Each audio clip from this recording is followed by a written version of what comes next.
আজ যে ছুটির দিন কিছু বানাতে ইচ্ছা করে না, যে আমি এটা সারাটা সপ্তাহ এত কষ্ট করে কাজ করে আসলো, যে আমাদের প্রতি একটু খেয়াল হয় না, এটা করো ওইটা করো ঘর ঝাড়ো এইটা করো।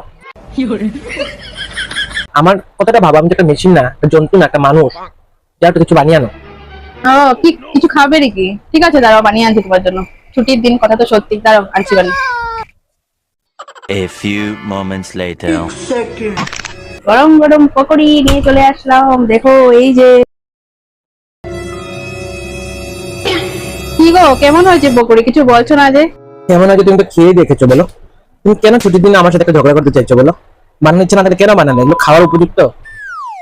একটু স্বাদটা কিচ্ছু হয়নি, এগুলো খাওয়ার থেকে তো না খাওয়া ভালো ছিল। তো তুমি খেয়ে নেবো। এই জন্য কিছু বানাতে চাই না তোমার জন্য। বানানোর পরও এইটা হয়নি, ওইটা হয়নি, এইটা নিজেই বানিয়ে নেবে ওখান থেকে, ঠিক আছে? আমাকে আর বলবে না যে কিছু খেতে ইচ্ছা করছে।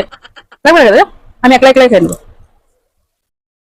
তো ক্রিস্পি হয়েছে, আমি ওইটা নেবো, ওইটা নেবো।